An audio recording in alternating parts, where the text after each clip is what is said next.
stand and take this call on behalf of the ACT Party in the second reading of Restoring Citizenship, Removed by Citizenship, Western Samoa Act 1982 bill. And I want to again congratulate the member in charge, Tiano Tuno, for seeing that this bill has come to the second reading, which is really good, and good recommendations made by the Select Committee. Good work by the Select Committee, Governance and Administration Committee. All members on the committee, I want to acknowledge them for their diligent work on this bill.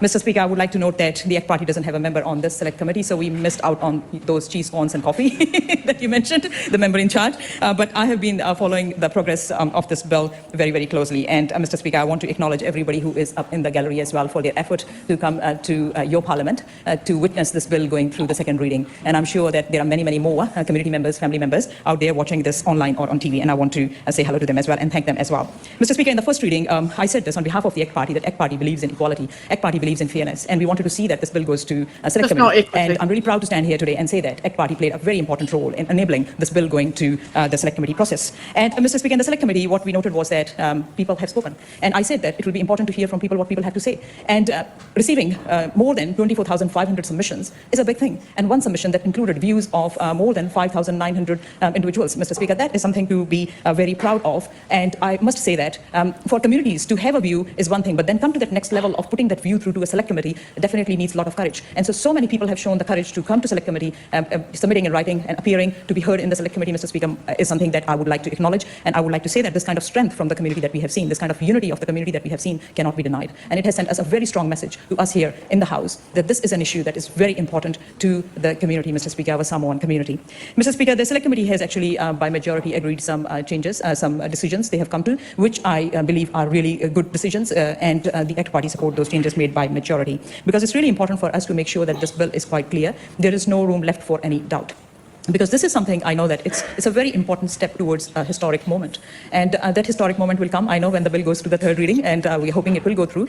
But this step is also a very important step. So we want to make sure that each and every step that we take towards this historic moment is fully understood, and that the expectations are managed, and that all parties understand what we are committing to. Mr. Speaker, I want to talk about a few of the discussions that the Select Committee had. One very important thing to highlight is who is going to be covered by this bill for citizenship. It's important to note that this bill will cover people born in Western Samoa on or after 13th May 1924 and before 1st January 1949. Very important to note. And the wives of those people if married before 1st January 1949. And talking about their children, Mr. Speaker, the bill covers children, those who were born in this period. So if they're born before 1949 and were British subjects before that date, they are going to be covered. But other descendants born on or after 1st of January 1949 are not going to be covered by this bill. And also, Mr. Speaker, it's important to note that this citizenship will apply from the date it's granted. So there is going to be no retrospective nature to this citizenship, which is important for us to understand. And this citizenship cannot be passed on to other descendants, other than, of course, if, Mr. Speaker, a child is born to these citizens here in New Zealand, and they adopt a child here in New Zealand according to New Zealand laws, then that person, that newborn individual, will get a New Zealand citizenship by birth under Section 6 of the Citizenship Act. That is to be noted. Mr. Speaker, in this bill, we also must note that while this bill works on this very important issue that is so close to our Samoan community, it is also important for our wider communities as well, whole of New Zealand. We have taken into consideration what it means for Samoa. We have taken into consideration what it means for New Zealand. And it is about that fairness and equality and justice, Mr. Speaker, that I talked about in the first reading. It is important that we also realize how many Samoans may be eligible for the citizenship. The numbers look just over 3,400, and this data is extrapolated from the 2021 Samoan census and mostly represents people between the ages of 76 and 100. Mr. Speaker, the Internal Affairs Minister will be granting these New Zealand citizenships. So how it will work is that people will have to still apply for this citizenship, but they will not have to go through the standard process of getting the residency first and then applying for citizenship. They will get New Zealand citizenship as of right upon applying once this bill has gone through. Mr. Speaker, I also want to highlight that I'm an immigrant myself. And many of our Samoan brothers and sisters sitting in the gallery are new immigrants or they are second-generation immigrants. And I understand their emotion, their feelings behind this, because this is an issue which I can relate to, because anything of this sort can become very important for the community, for the wider community as well. And I want to say this, that yes, we have come from different backgrounds, born in different parts of the world. We have different ethnic backgrounds, Mr. Speaker. We may have different perspectives, but having different backgrounds, different ethnicities, different perspectives is not a division.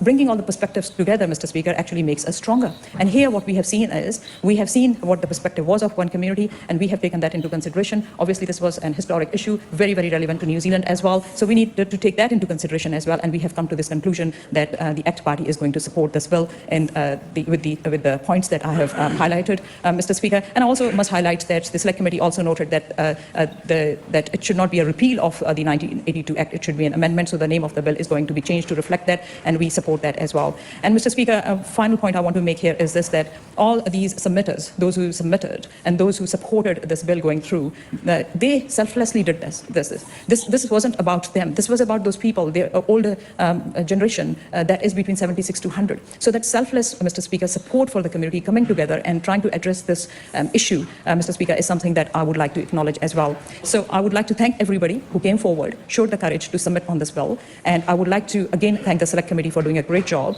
and the ACT Party is proud to stand and support this bill. Thank you, Mr. Speaker. I fucking hate the Citizenship Western Samoan Act of 1982, and with the Greens and Labour, I want it fucking nuked from orbit because it's a very cruel bill.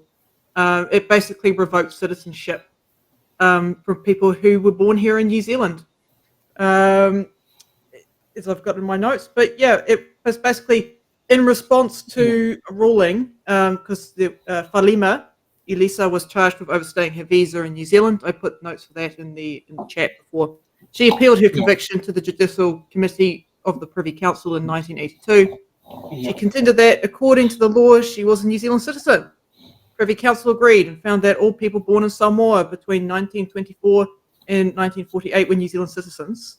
And then in response to that, the government said, oh, we're going to put in the Citizen Western Samoan Act of 1982, which basically, which removed New Zealand citizenship of Samoans who were not in the country the day before the Act came into force. So it's a really shitty piece of legislation.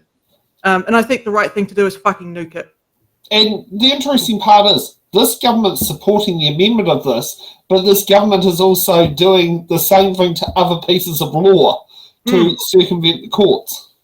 Oh yeah, and by the way, the other ethnic groups that were caught up in the Dawn raids were also Indian people and Chinese people. Yeah. So, maybe ACT wants to sit and think about what racism can lead to, because if it can happen once, it can happen again. Yeah.